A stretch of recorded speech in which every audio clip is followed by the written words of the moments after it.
Hello అందరికీ. అందరూ ఎలా ఉన్నారు? Welcome to ASK kitchen life style.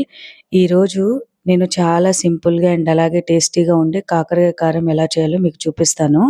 ఈ కారం వేడి వేడి అన్నంలో కొంచెం నెయ్యి వేసుకొని తింటే చాలా టేస్టీగా ఉంటుంది. ఒకసారి మీరు ట్రై చేసి ఎలా వచ్చిందో నాకు కామెంట్ చేయండి. కాకరకాయ కారం చేయడానికి ఇక్కడ నేను ఒక హాఫ్ కిలో కాకరకాయలు తీసుకున్నాను. వాటిని శుభ్రంగా కడిగి పైన పొట్టు తీసేసి ఒక రౌండ్ ముక్కలుగా కట్ చేసుకొని పక్కన పెట్టుకోవాలి. ముక్కల్ని ఈవెన్‌గా కట్ చేయండి. ఒకటి సన్నగా, ఒకటి లావుగా గాకుండా అన్ని ముక్కల్ని ఒకే షేప్‌లో కట్ చేసి పక్కన పెట్టుకోండి.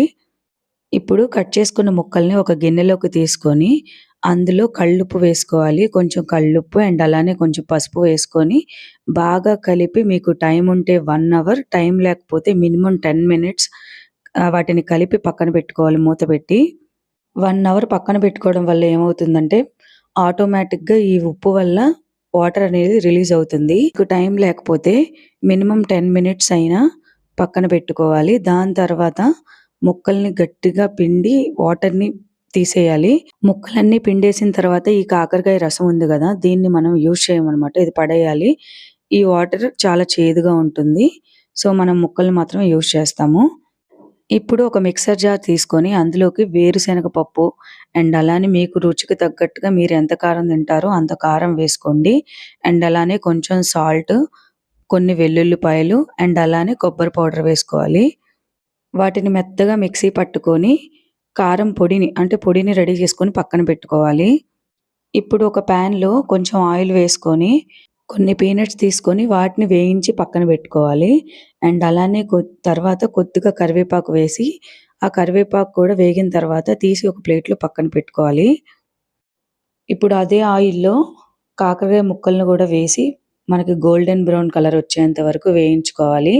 ఇవి క్రిస్పీగా అయితే కారం టేస్ట్ చాలా బావుంటుంది. అండ్ అలా అని మాడిపోకూడదు. గోల్డెన్ బ్రౌన్ కలర్ వచ్చేంత వరకు వేయించుకోవాలి.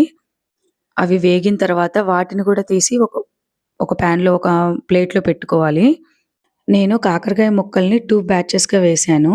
సో, అవి వేయించుకోవడం అయిపోయిన తర్వాత మొత్తం కాకరకాయ ముక్కల్ని ఒకేసారి మళ్ళీ అదే పాన్‌లో వేసి, ఒకసారి కలిపి మనం ఆల్రెడీ పొడి చేసి పెట్టుకున్నాం కదా! ఆ పొడిని కూడా కొద్ది కొద్దిగా చూసి వేసుకోండి.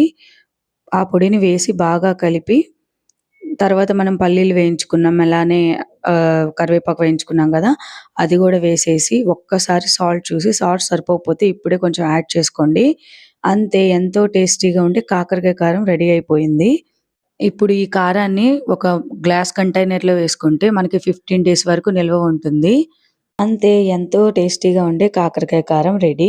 ఈ రెసిపీ మీకు మీకు నచ్చినట్లయితే ఈ వీడియోని ఒక లైక్ చేయండి. మీ ఫ్రెండ్స్‌తో షేర్ చేసుకోండి. ఇంకా ఇలాంటి టేస్టీ రెసిపీస్ కోసం నా ఛానల్‌ని సబ్స్క్రైబ్ చేసి బెల్ ఐకాన్‌ని కూడా ప్రెస్ చేయండి. మళ్ళీ మరో మంచి రెసిపీతో కలుద్దాం. Thank you. బాయ్.